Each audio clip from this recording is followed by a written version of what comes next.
দেখতে দেখতে ইউনমিনের wedding day চলে আসে। আর জাঙ্কুক গেছে প্রায় 13 বছর হয়ে গেছে। তে আজ খুব ব্যস্ত, একা হাতে জিমিনের সমস্ত বিয়ের কাজ সামলাচ্ছে। জিমিন আর তে একই ধরনের গাউন পরে। আসলে জিমিন জোর করে তেকে ওই গাউনটা কিনে দিয়েছিল বিয়ের দিন পরার জন্য। তে অনেকবার বারণ করেছে, কিন্তু তা সত্ত্বেও জিমিন শোনেনি। তে আর জিমিন রেডি হয়ে যখন বাইরে আসলো, তে জিমিনকে বলল, জিমিন তুই দেখেছিস, তোকে আর আমাকে পুরো একই লাগছে।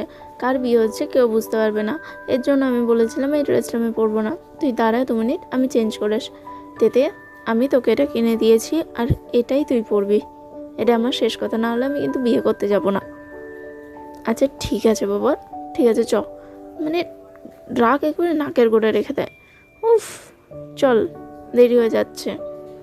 হ্যাঁ চল। তারপর তে আর জিমিন চার্চে পৌঁছে গেল। তে আজ নিজের হাতে নিজের বেস্ট ফ্রেন্ডকে সুগার হাতে তুলে দিচ্ছে, কারণ জিমিনের কোনো ফ্যামিলি ছিল না, তাই তেই সেই কাজটা পূরণ করবে। তে যখন জিমিনের হাতটা সুগার হাতে দিয়ে চলে আসতে যায়, তখনই নামজুন তের হাতটা ধরে আবার স্টেজের কাছে নিয়ে যায়। তে অবাক হয়ে বলে, বাবা তুমি কি করছো, কোথায় নিয়ে যাচ্ছ আমাকে? আজ তোমারও বিয়ে হবে তেতে, তুমি অনেক অপেক্ষা করেছো জাঙ্কুকের জন্য। আর না। তে নামজুনের কথা শুনে অবাক হয়ে যায়। নামজুন তো জানে তে জাঙ্কুকে কতটা ভালোবাসে, আর তারপর এই কথাগুলো কি করে বলছে। তে কাঁদতে কাঁদতে বলল, প্লিজ বাবা, আমি জাঙ্কুকে ছাড়া আর কাউকে বিয়ে করতে পারবো না, তুমি আমাকে ক্ষমা করে দাও। আমি আজ তোমার কোনো কথা শুনবো না তেতে, আজ তোমাকে বিয়ে করতেই হবে। আমি কিছুতেই বিয়ে করব না, আমি মরে যাব তাও বিয়ে করব না, আমাকে যেতে দাও। স্টেজে সুগার পিছন থেকে একজন বলে উঠল, তুমি কি আমাকেও বিয়ে করবে না? পরিচিত কণ্ঠ শুনে তে পেছন ফিরে দেখলো ওটা জাঙ্কুক। ও অবাক হয়ে আবার ওর বাবার দিকে তাকালো। নামজুন আর জিন এখন ভীষণ হাসছে তের অবস্থা দেখে। কিরে মা, এবারেও কি বিয়ে করবি না বলছিস? তাহলে চ বাড়ি যাই। বাবা এরকম করো না, আমি বিয়েতে রাজি। আরে না না, তুই রাজি না থাকলে আমরা জোর করব না। এবার জিন উঠে এসে নামজুনকে একটু বকা দিয়ে বলে, মেয়েটাকে অনেক জ্বালিয়েছো, এবার যাও দিয়ে আসো ওকে। তে তো বুঝতেই পারছে না ওর সঙ্গে হঠাৎ কি হয়ে গেল। জাঙ্কুক বলেছিল ও আসবে না, আর ও আসলো। এসে ওরা জাঙ্কুকের এখন বিয়ে হচ্ছে, এটা স্বপ্ন না সত্যি? তেকুক আর ইউনমিনের বিয়ে সম্পূর্ণ হলো।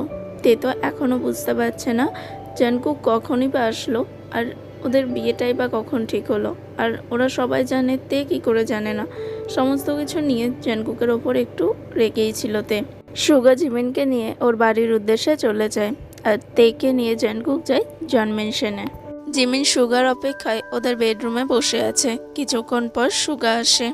ঘরে ঢুকে সুগা জিমিনের দিকে এক নজরে তাকিয়ে থাকে। জিমিন একটু লজ্জা পেয়ে বলে, ওখানে কি করছো, এখানে আসো, আর এগুলো প্রচণ্ড ভারী, এগুলো খোলো। সুগা জিমিনের কাছে গিয়ে ওর ফোরহেডে কিস করে বলে, আই লাভ ইউ জিমিন, শেষ পর্যন্ত তুমি আমার হয়ে গেলে। জিমিনও সুগাকে হাক করে, আই লাভ ইউ টু বিল্লু। জিমিনা, তুমি আবার আমাকে বিল্লু বলছো? আই লাভ ইউ বিল্লু। সুগা নিজের পকেট থেকে জিমিনের জন্য একটা রিং বের করে আর জিমিনের হাতে পরিয়ে দেয়। কেমন লেগেছে এটা? ভীষণ সুন্দর। সুগা জিমিনকে কিস করে। জিমিন, আজ আমি তোমাকে পুরোপুরি নিজের করে পেতে চাই, তুমি আমাকে পারমিশন দেবে? জিমিন সুগার কথার কোনো উত্তর না দিয়ে সুগাকে আবার কিস করতে থাকে। আর তারপর শুরু হয়ে যায় ইউনমিনের রোম্যান্স। কি রোম্যান্স হয় সেটা তোমরা বুঝে নাও আর দেখে নাও।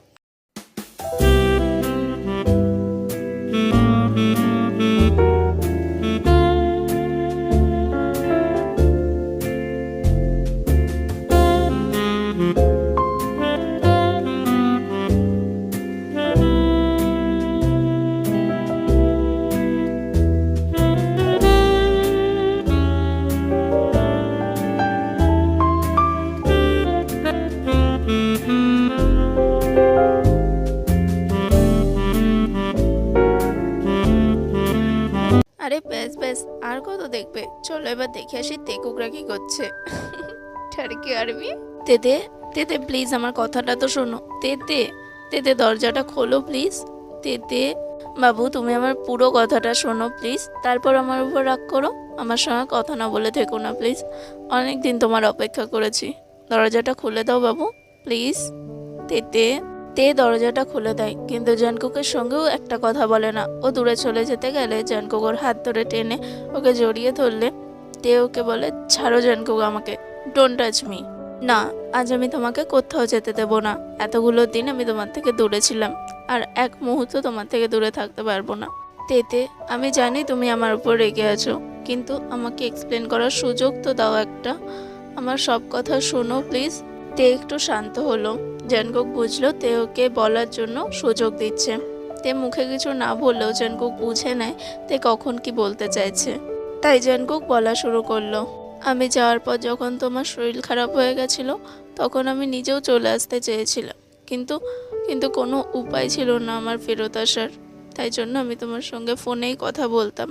তাহলে তোমার মনে হয় না যে তোমার এত কষ্ট হচ্ছে, আমার কতটা কষ্ট হবে? আমি তো যেতেও চাইনি। ফ্যামিলি বিজনেস সামলানোর জন্য আমার উপর একটা দায়িত্ব ছিল, আমাকে যেতেই হতো, সব কিছু করতে হতো। আর আমি চেয়েছিলাম আমাদের ফিউচারে যেন আমি নিজেই তোমার দায়িত্ব নিতে পারি। যখন আমি প্রজেক্টটা বানাচ্ছিলাম তখন আমি তোমার সঙ্গে কথা বলতে পারতাম, কারণ সেই সময় আমার কাছে সময় ছিল। তারপর যখন সেই প্রজেক্টটা সবার ভালো লাগে, যখন সেটা এক্সিকিউট করতে হয়, তখন আমার কাছে একটু সময় ছিল না দিতে তোমার সঙ্গে কথা বলার জন্য। প্রতিটা দিন আমি নিজেও চটপট করতাম, কিন্তু কিন্তু কথাটা বলতে পারতাম না। আর মাসে একবার কল করে আমি তোমার খবর নিতাম, নিয়েই রেখে দিতে হতো। তার কারণ আমি সেই সময় আরও বেশি করে কাজ করছিলাম, যাতে আমি তোমার কাছে আরও তাড়াতাড়ি ফিরে আসতে পারি। 2 বছরের জায়গায় আমি 1.5 বছর কাটিয়ে চলে এসেছি তেতে তোমার জন্য। আর তুমি কি করে ভাবতে পারো আমি তোমাকে ছাড়া অন্য কাউকে ভালোবাসবো? আমি জিমিনের কাছ থেকে সব কিছু শুনেছি, আর তার জন্যই এই প্ল্যানিংটা করেছি। হ্যাঁ, তোমাকে সারপ্রাইজ দেওয়ার জন্য, তোমাকে নিজের করে পাওয়ার জন্য, আর তোমাকে এটা বোঝানোর জন্য যে তুমি আমার কাছে সবার আগে তেতে, অন্য কেউ না। আমি নিজের ফ্যামিলির খেয়াল রাখতে রাখতে তোমার খেয়াল রাখতে পারিনি তেতে। I am so sorry. আমাকে একবার ক্ষমা করে দাও। আমি আর কোনোদিনও তোমাকে ছেড়ে যাব না। I promise you. I love you Taetae. I love you too Jungkook. আমাকে ছেড়ে আর কোথাও যেও না প্লিজ। আমি বাঁচতে পারবো না তোমাকে ছেড়ে। আর আই এম সরি, আমি ভেবেছিলাম তুমি হয়তো অন্য কাউকে ভালোবেসেছো, কিন্তু I am so sorry Jungkook. It's okay Taetae. আমি জানি এটা ভাবাটা স্বাভাবিক, কারণ আমি তোমার থেকে অনেক দূরে ছিলাম, না তোমার সঙ্গে কন্ট্যাক্ট করছিলাম। স্বাভাবিক, এটা তুমি ভাববেই, কিন্তু তোমার এটা ভাবা উচিত ছিল যে আমি শুধু তোমাকেই ভালোবাসি। ব্যাস, আমাদের মধ্যে আর যেন কোনো মিসআন্ডারস্ট্যান্ডিং না থাকে। আমার এত কাজের চাপ ছিল, আমি তোমার কাছে তাড়াতাড়ি ফেরত আসার চেষ্টা করছিলাম, আর তুমি ভাবছিলে আমি অন্য কোনো মেয়ের সঙ্গে প্রেম করছি। হ্যাঁ, এটার জন্য তোমাকে তো একটু পানিশমেন্ট পেতেই হবে মাই ওয়াইফি। আজ তোমার যা ইচ্ছা সেই পানিশমেন্ট দিতে পারো মাই হাজবেন্ড। তেতে তুমি এদিকে আসো, তোমাকে তো আজকে আমি ছাড়বো না। সেই দিন আমি তোমাকে বলেছিলাম আমি ফেরত আসার পর কেউ তোমাকে বাঁচাতে পারবে না আমার কাছ থেকে। তো তোমার কাছ থেকে কে বাঁচতে চায় my husband? O my god তেতে, তুমি দেখছি অনেক বড় হয়ে গেছো। ইয়েস জানকুক, তুমি দেখতে চাও কতটা? তেতে জানকুক থেকে কিস করে। অনেকক্ষণ কিস করার পর জানকুক তের ফোরহেডে মাথা রেখে বলে, তেতে আমি চাই আমাদের ঘরে যেন একটা তেকুক আসুক। তুমি আমাকে অ্যালাউ করবে? ইয়েস জানকুক, আমিও তাই চাই। প্লিজ কাম।